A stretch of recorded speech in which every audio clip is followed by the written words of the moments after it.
Hi, everybody. My name's Jason. I'm Jaden. I'm Eli. And we are the Yahuwah and the Torah channel. And we are very, very happy that you guys will join us. We are very, very ecstatic that you guys are seeking the laws, statutes, and commandments of the Creator.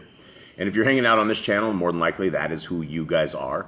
Because we do not draw a group of Christians. We do not draw groups of... We're not very popular. We're just these people out there that are... speaking the truth, speaking of what is the truth of the scriptures, and it is a very unpopular subject.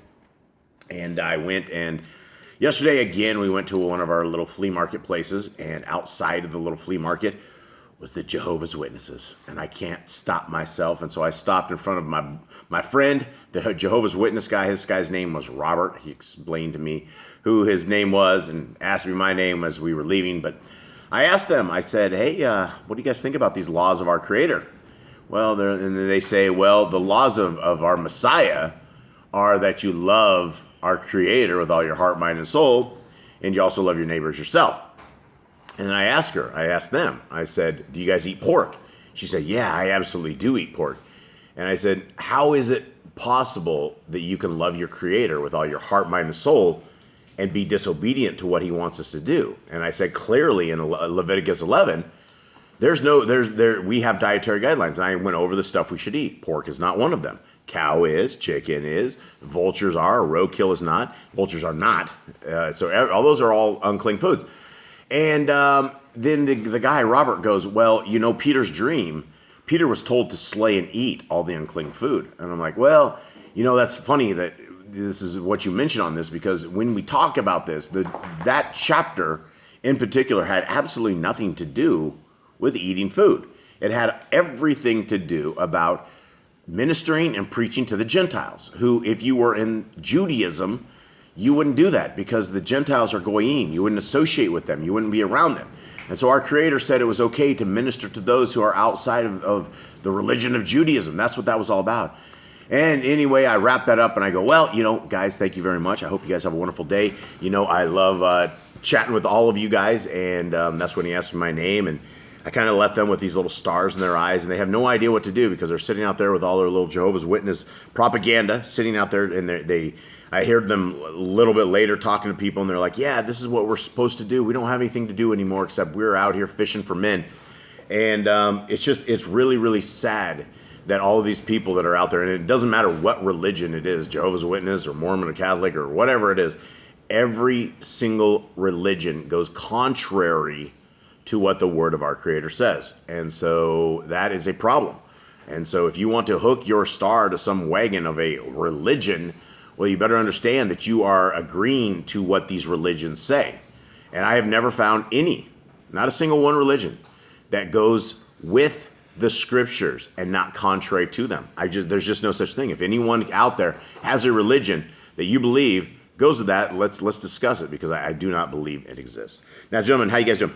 Good. Everyone all right? Yep. Yeah. Everything good? Okay, before we roll on this, guys, this is Yah Scriptures, and we are very, very, very excited about this because we are making it happen. It is happening. Now, the book cover is going to be blue. It is going to be the same color as the Zitzi. It's the same color as Yah's colors. We picked the book cover color out yesterday, and it is going to be blue. It's just straight blue, Miss Nicole? Yep. Just straight blue. So it'll be a blue cover. So if you've never seen a blue cover, you will see one as of now. They are still $64. It's 103 books. Everything has been restored. It's been all restored names. This is a large print book, guys. This is why this book was so hard for us to print, is because it is meant for us people with vision disabilities. It is absolutely huge. And when I say us, I am one of those people with vision disabilities. I cannot see regular scriptures. I cannot see in the Bibles that I have around me because they're just way too small. And so I am looking for this, and we have 3,153 pages in this scriptures. And so it is the largest scriptures that is around. It is the biggest one that has the Apocrypha, and is available to order right now. Pre-orders will go out the second they are in. We don't have an exact date for them, but if you want to get on the list for a pre-order, I would do it now, because there will be limited edition numbers of these. Okay, if you do not want to purchase these, not a problem. These are the download. You can download the PDF absolutely free of charge. The eSword module is absolutely free of charge. And if you guys want to get the books on Amazon books are available right now. You can get them printed off and shipped. They are there. The Book of Adam and Eve, Writings of Abraham. All of these are books most people have never, ever seen. So this is a very good collection right here to either give away or to get to people, because just these 6 books right here are books you will not find in scriptures anywhere else, and they have been all restored as well. All right, Jaden, we are into the book of 1 SHEMU'EL. We are into the life of King, not quite King David, but we're in the life of David. We are into the life of King Shaul. We've discussed some crazy stuff that has happened in these books. We have discussed what he had to do to get the daughter of the king. We did that in detail, and we talked about that. We didn't have much of a discussion point other than it was pretty odd. What's happening to this point, gentlemen? So we had Shaul, who became king. He did good, and he began to sin. SHEMU'EL told him he would lose the reign, that his lineage would not be king. And then David came and slayed Goliath, and David sat before him, played the lyre. And then people started singing for David, and it really angered Shaul. Shaul kept trying to get him killed, fighting the Pelishites, and he ended up giving him his daughter as reward because he didn't think he would make it through the battle, but he did. And he doesn't like David because he sees David as a righteous person where he is not. Okay, all right. Eli, do you have anything to add to this, my little shy guy? Nope. That's 4 words, or 4 letters. Are you sure you don't have anything else? Yes. That's 3 letters. All right, so a total of 7 letters is what this guy puts to get for us. All right, Eli's super shy, so I love putting him on the spot. All right, you guys ready? Yep. Okay, 19. And Shaul spoke to Jonathan his son and to all his servants to put David to death. But Jonathan, Shaul's son, delighted much in David. And Jonathan declared to David, saying, My father Shaul seeks to put you to death. And now, please be on your guard until morning, and dwell in secrecy and hide. And I myself shall go out and stand beside my father in the field where you are, and speak with my father about you, and shall see, and shall let you know. Excuse me. And Jonathan spoke well of David to Shaul his father, and said to him, Let not the sovereign sin against his servant, against David, because he has not sinned against you, and because his works have been very good towards you. For he took his life in his hands and smote the Pelishite. And Yahuwah wrought a great deliverance for all Yisrael. You saw it and rejoiced. Why then do you sin against innocent blood to put David to death without cause? And Shaul listened to the voice of Jonathan, and Shaul swore, As Yahuwah lives, he does not die. Jonathan then called David, and Jonathan told him all these words. So Jonathan brought David to Shaul, and he was in his presence as before. And there was fighting again, and David went out and fought with the Pelishites and smote them, a great smiting, and they fled before him.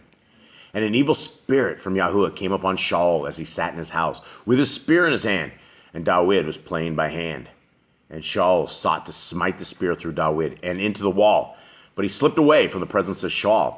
So he smote the spear into the wall, and David fled and escaped that night. All right, what do you guys think of this? I mean, David has to be like a ninja-like thing, because he's avoided these spears a couple times now. Yeah. And when a dude who is a trained killer like Shaul chucks a spear at you, it's not like us if we were trying to chuck a spear at somebody and have no spear experience, right? Maybe there's a little bit of distance so you can like see it coming, so you can get out of the way fast enough. Even with distances, there's the spear chuckers can really, really rock those things. So why are you looking at me, Mr. Cole? Spear chucker? That entertain you? Yeah, so we have the spear chuckers, and they're usually really, really good. And so it's very interesting that David was able to escape again and again from Shaul's spears. Okay, 11. And Shaul sent messengers to David's house to watch him and to put him to death in the morning.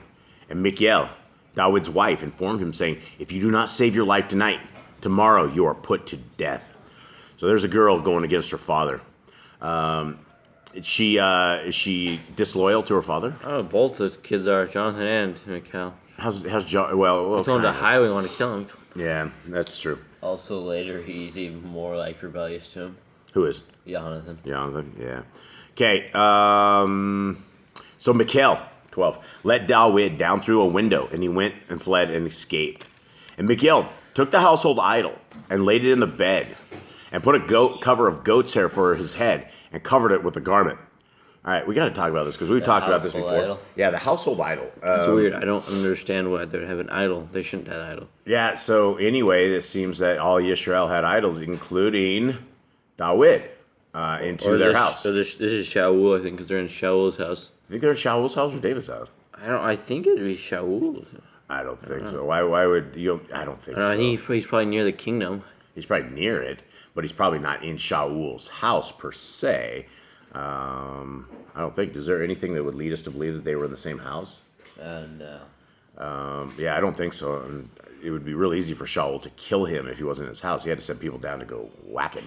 Okay. So anyway, what do we make of this? Anyone? That he has an idol. Yeah, and they went into the bed. What do you guys think of this? A large idol? She's she's a small girl or big girl? She's Probably small, right? I think she's probably pretty small. He's probably 5'8" at best, I think. You think David is 5'8"? At best. Really? Tallest, yeah. I don't think he's much taller than that. Do you think the girl is about 5'4", 5'5"? Probably, maybe shorter. I don't know. So you think we're talking because the average height during the days of the Romans were 5'5". 5'5", huh? So do you think this was like a little, like the head of an idol, or you think this was like a big statue? I think it's a long idol because it had to be convincing that someone was in the bed, so you put their blankets over, it looked like someone was in bed. So how is it this Maybe 5'4" girl drug this hollowed huge out. thing? You think it's hollow? Hollowed out, yeah. So it's not really heavy duty. It's just kind of like Yeah, just like it's like the outside thing. all right. That goat's hair, which leads us to believe he has longer hair, I think, for the goat's hair. Yeah, you might have like I don't know. What does the goats have? Your goats out there? Do they have Their nice? fur's not that long. Huh? Have we seen goats with really long hair? What about the goat up the road? He had never long hair. Does he? No, he kind of has long hair, but not fur's really. like- It's not like a sheep. The fur's like maybe like an inch. What color's your maybe. goats? Like black and white. Okay, so I don't know. Some are white, some are black. Whatever it was, she duded the idol up in the bed to make it look like David. Okay, all right. And when Shaul sent messengers to take David, she said he is sick. And Shaul sent the messengers back to see David, saying, "Bring him up to me in the bed to put him to death." To carry the whole bed out the doors. Do whatever it took to get this dude out the door. And the messengers came in and saw the household idol in the bed with a cover of goat's hair for his head. Shaul then said to Michal, "Why have you deceived me like this and sent my enemy away so that he escaped?" And Michal answered Shaul. He said to me, "Let me go. Why should I put you to death?" This is crazy because Shaul was like, "This is my enemy." It's like the one-way enemy. Well, it's his enemy. It's what he sees as an enemy. It's also his daughter, right? And all of a sudden, his daughter has become his enemy because she has sided with the one that he can't stand, and she let him go. So he's going to be. She's not going to be in Pop's best favor anymore at this point. Inheritance probably not there. Yeah, probably not. I guess she's not going to inherit any more household idols. They saw what she did with the one household idol. Yeah. Okay. Now David fled and escaped and went to SHEMU'EL at Ramah and told him all that Shaul had done to him. And he and SHEMU'EL went and dwelt in Nawith. And it was reported to Shaul, saying, "See, David is in Nawith in Ramah." And Shaul sent messengers to take David. And they saw the assembly of the Nebiim, Nabah, and SHEMU'EL standing as leader over them. And the Ruach of Elohim came upon the messengers of Shaul, and they also Nabu. So these guys are coming for force. And all of a sudden, they're sitting there praising Yah in some sort of worship and like prophesying stuff. So that didn't work out for Shaul, right? Okay, and then 21. And when Shaul was told, he sent other messengers, and they Nabu likewise. So Shaul sent messengers again the third time, and they Nabu also. He's wondering what's really going on. Where are my guys? Why are my people failing me to get? This is a simple message to pick this dude up in my land. Okay, 22. Then he himself went to Ramah and came to the great well that is at Seku. And he asked and said, "Where's SHEMU'EL and David?" And one said, "They are in Nawith in Ramah." So he went to Nawith in Ramah, and the Ruach of Elohim was upon him too. And he went on and Nabu until he came to Nawith in Ramah. And he also stripped off his garments and Nabu before SHEMU'EL, and lay down naked all that day and all that night. Therefore they say, "Is Shaul also among the Nebiim?" Gotta be embarrassing. So are we going to think that he had no chonies on as well? Yeah, dude, I think You think he's completely in the buff? I think so. They laid down naked. Saying he just didn't know what he's doing. He was just. Yeah, he just like started like taking control of it. It was like he lost. Wouldn't that be a really strange encounter? It would be a very strange thing. Do they like when he nabus and stuff? Does he kind of like lose his mind and decide he's just gonna? I think so. That's what I think. It's what it seems to be like, kind of like Nebuchadnezzar, running out of the field and eating grass 7 years. Interesting. Yeah. All right. Well, I guess that's all the discussion we have for today. We hope that you guys are enjoying these readings. The 5 of you that are out there, much love.